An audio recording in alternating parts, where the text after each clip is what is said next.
اعوذ باللہ من الشیطان الرجیم بسم اللہ الرحمن الرحیم ان اللہ وملائکتہ یصلون علی النبی یا ایہا الذین آمنوا صلوا علیہ وسلموا تسلیما اللہم صلی علی سیدنا و نبینا و شفیعنا و مولانا محمد وعلی آل محمد وبارک وسلم۔ محترم خواتین و حضرات، السلام علیکم۔ پیام صبح کے ساتھ ایک بار پھر حاضر میں ہوں آپ کا میزبان انیق احمد۔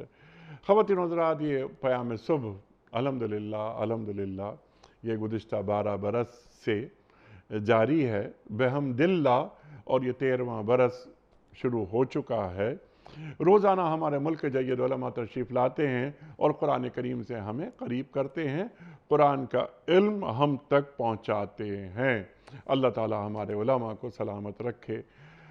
قرآن کریم ہم پڑھتے ہیں، ہم سب پڑھتے ہیں، ہمارے گھروں میں قرآن کریم موجود ہے، لیکن قرآن کریم کے یہ جو معنی ہیں، مفاہیم ہیں، ان کو جاننا، ترجمے سے پڑھنا، ہم میں سے بیشتر لوگ عربی زبان سے واقف نہیں ہوتے، ہم واقف نہیں ہیں عربی زبان سے، تو ہمارے معزز علماء تشریف لاتے ہیں اور بتاتے ہیں کہ قرآن کریم ہمیں کیسا دیکھنا چاہتا ہے، ہمیں کہاں دیکھنا چاہتا ہے، اور قرآن کریم میں کس کس انداز سے اللہ نے ہدایت اور روشنی کا سامان ہمارے لیے کر رکھا ہے۔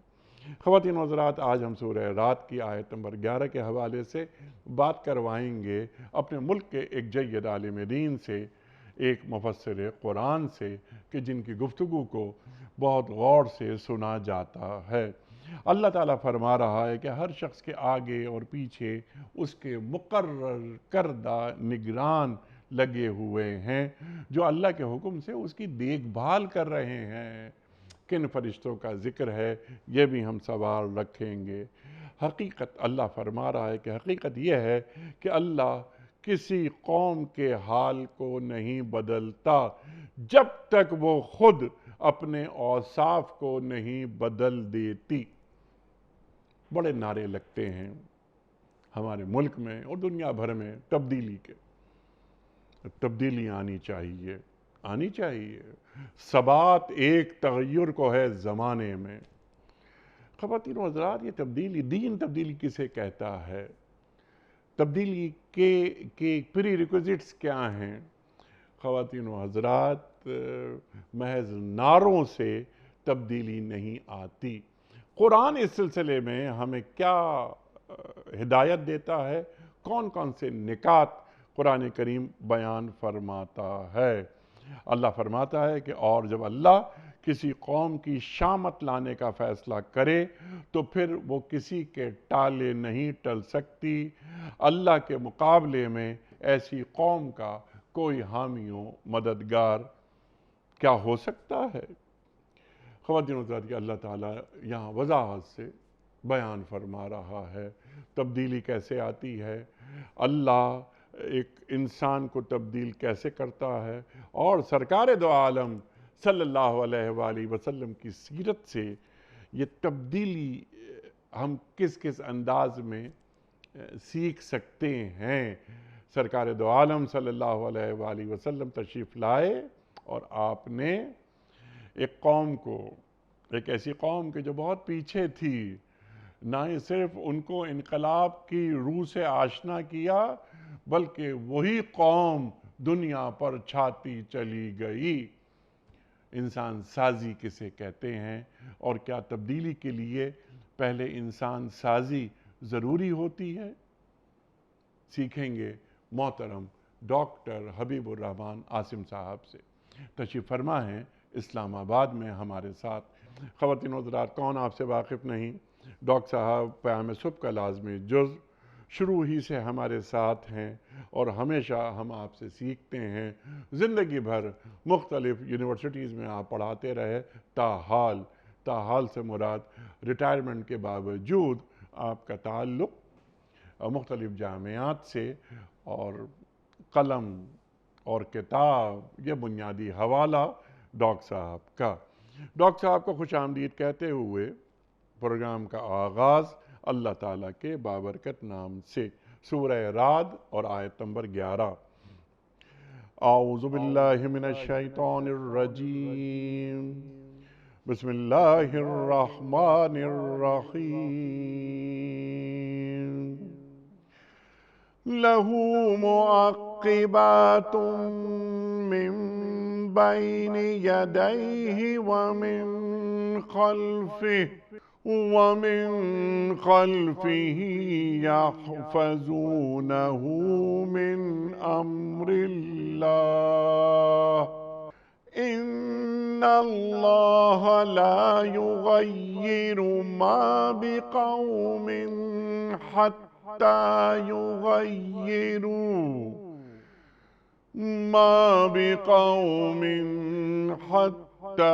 يغيروا ما بأنفسهم،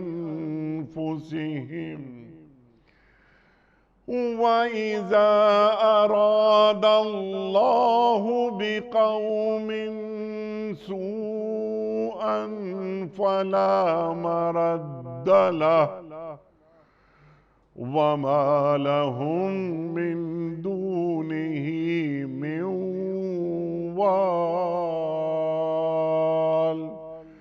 صدق اللہ العظیم۔ ہر شخص کے آگے اور پیچھے اس کے مقرر کیے ہوئے نگران لگے ہوئے ہیں جو اللہ کے حکم سے اس کی دیکھ بھال کر رہے ہیں۔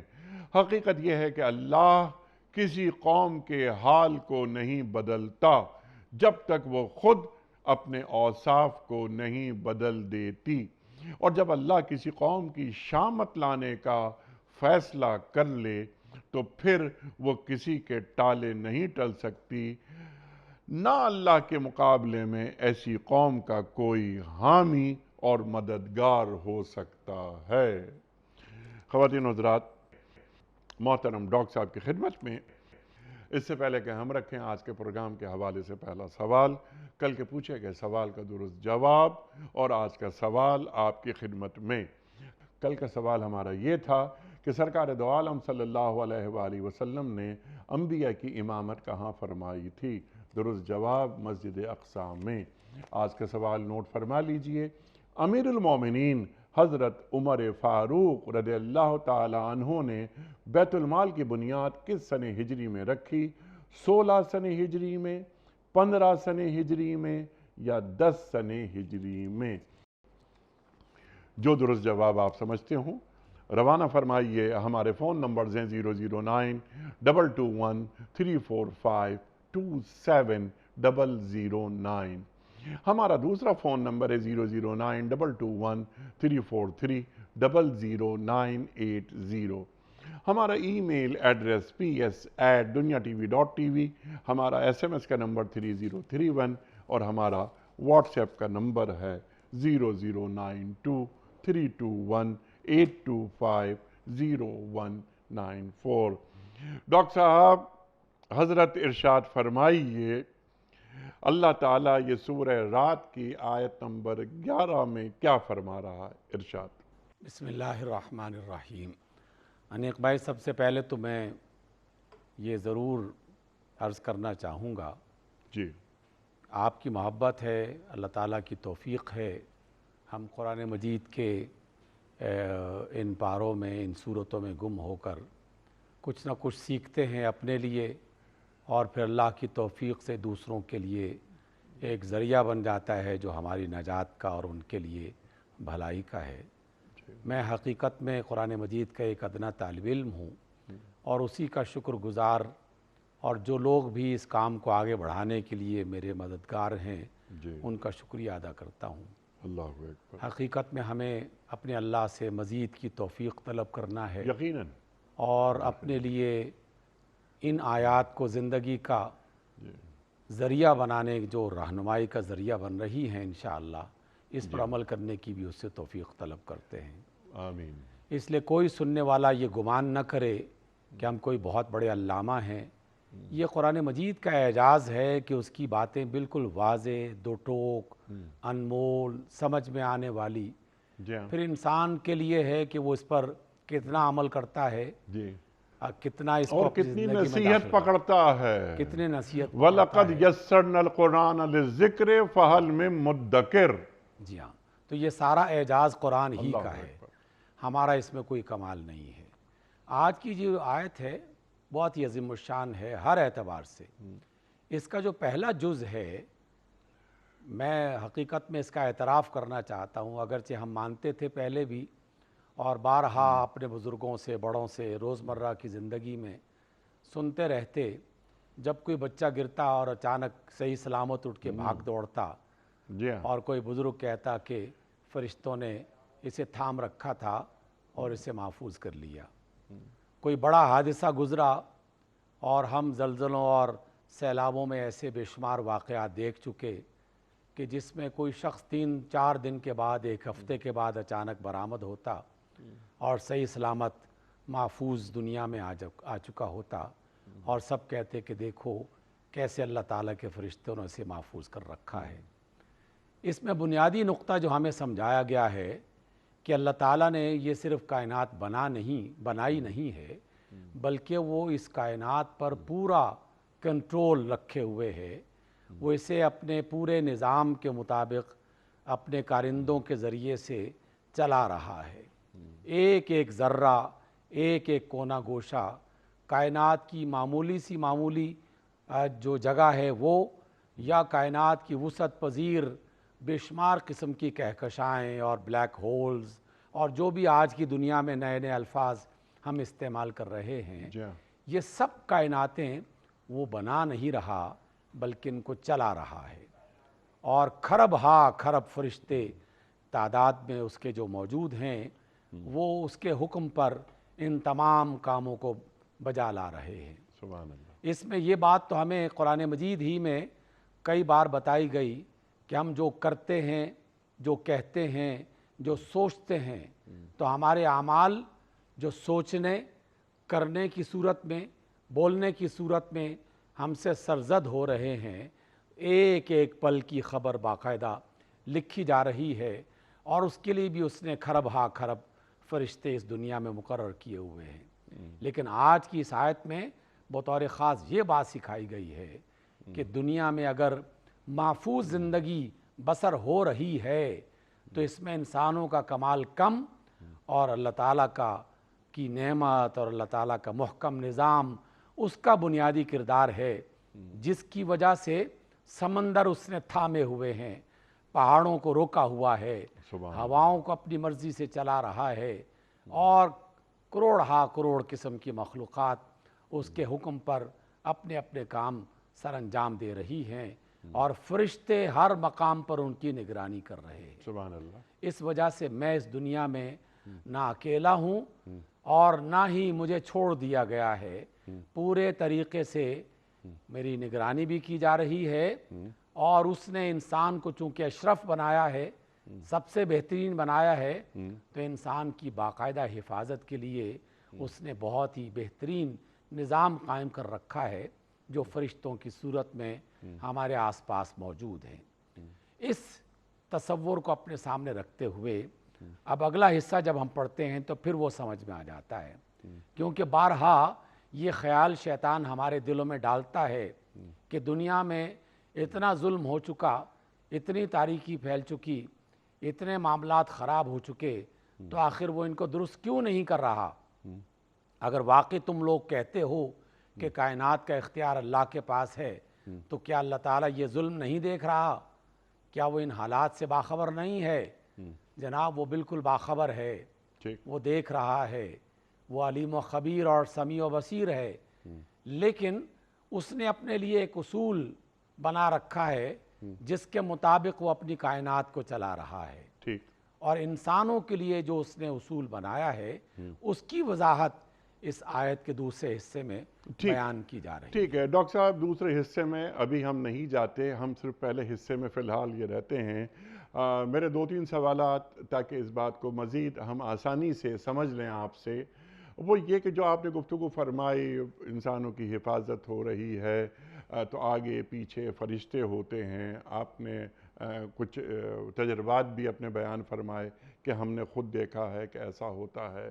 میرا پہلا سوال آپ کی خدمت میں یہ ہے کہ صرف یہ افراد کی بات ہو رہی ہے یا اقوام کی بات بھی ہو رہی ہے؟ اللہ تعالیٰ جب تک وہ فرد ہو یا وہ قوم ہو، اللہ تعالیٰ کی فرما برداری کرتی رہتی ہے، تو اللہ تعالیٰ کے کیا وہ حفاظتی پہرے میں ہوتے ہیں، اور جوں ہی وہ نافرمانی یا بدعمالیوں کی طرف چلے جاتے ہیں تو اللہ تعالیٰ ان پر سے حفاظتی پہرا ہٹا لیتا ہے۔ دیکھیے، یہ دونوں کے لیے ہی یہ آیت ہماری رہنمائی کرتی ہے۔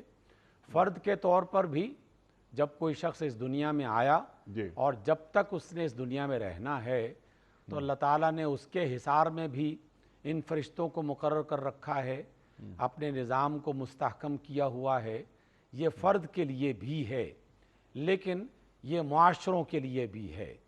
معاشروں کو بھی اللہ تعالیٰ افراد کے طور پر بعض اوقات دیکھتا ہے، اور اسی وجہ سے آقا رحمت علیہ السلام نے جب مختلف حوالوں سے انجام کے بارے میں لوگوں کو خبردار کیا اور فرمایا کہ شیاطین شر پھیلانے کے لیے اپنا کام کر رہے ہیں، اور اہل ایمان کی یہ ذمہ داری بنتی ہے کہ وہ اللہ کی بات کو، اللہ کے پیغام کو، اللہ کے نظام کو اس دنیا میں رائج کرنے کے لیے اپنی محنت اور اپنا کام کریں۔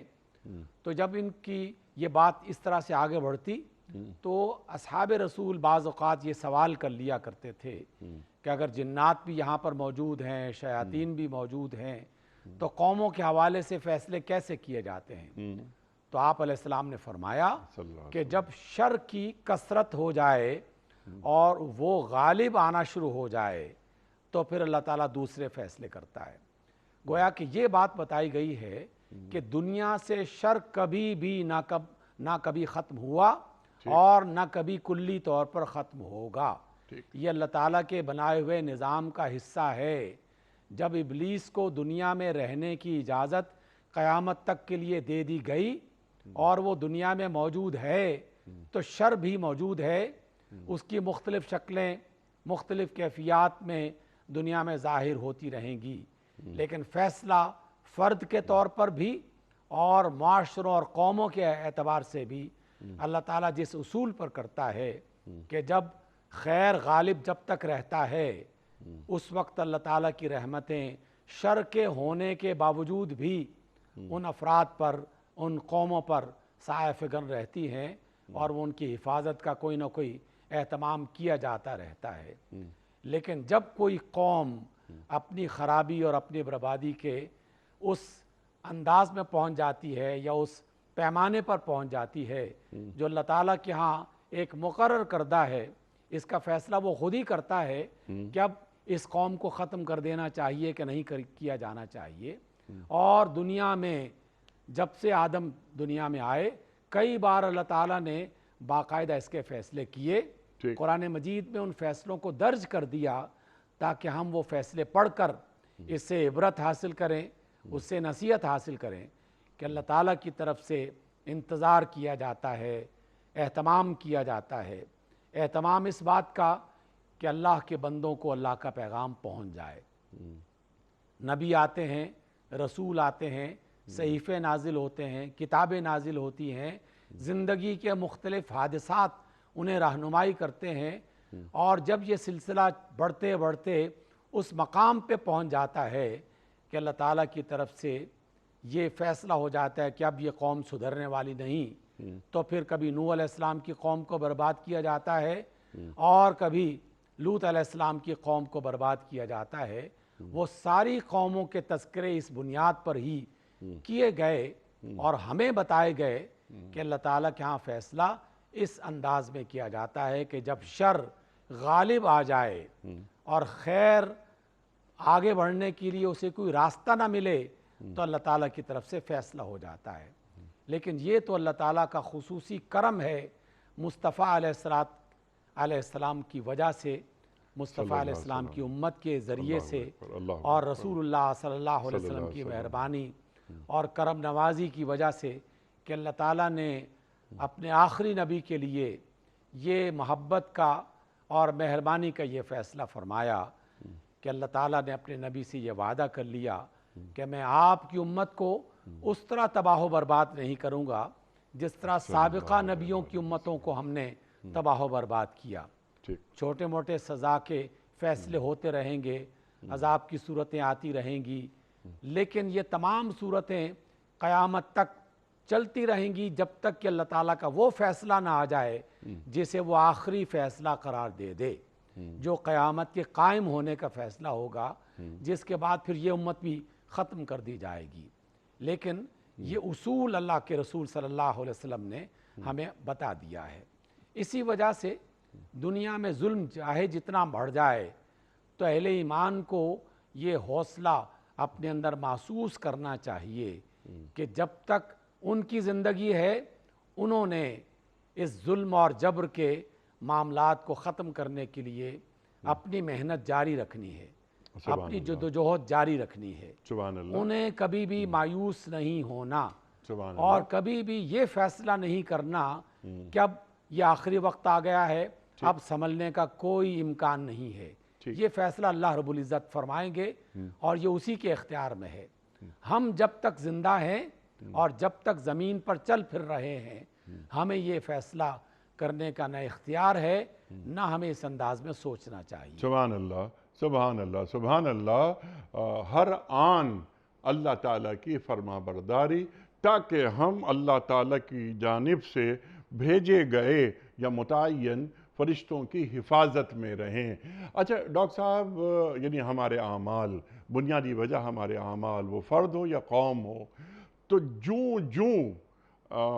یوں ہی کوئی فرد یا قوم اللہ تعالیٰ کی نافرمانی پر اتر آتی ہے، اللہ تعالیٰ اپنے فرشتوں کی حفاظت ان سے دور کر دیتا ہے۔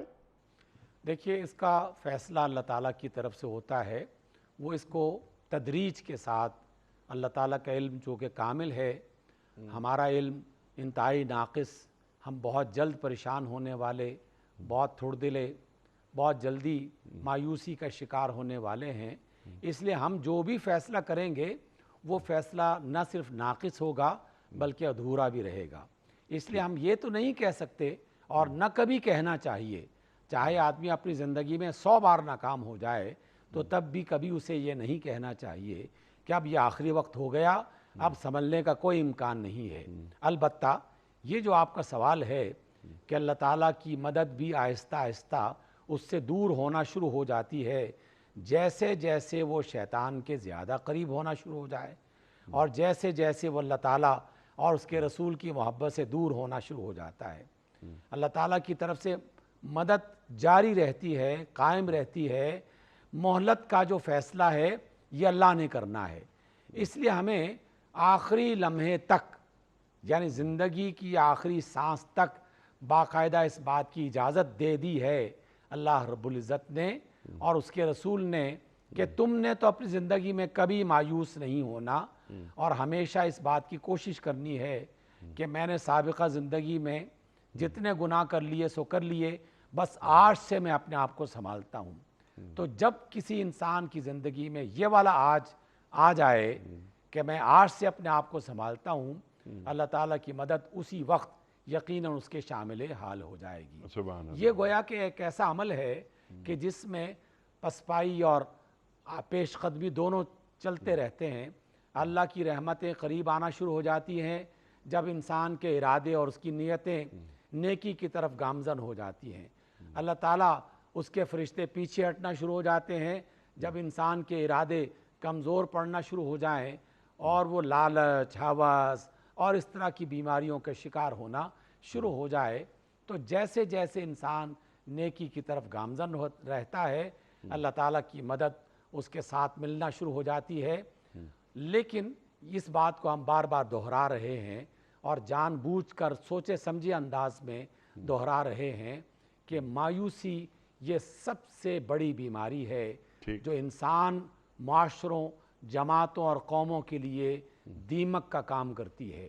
مایوسی سے اسی وجہ سے اللہ تعالیٰ نے منع فرمایا اور حکم کے طور پر فرمایا کہ لا تقنطوا من رحمت اللہ، اللہ کی رحمت سے مایوس نہ ہو جاؤ، چاہے سیاہ رات تاریک اس میں جو ہے وہ طاری ہو جائے،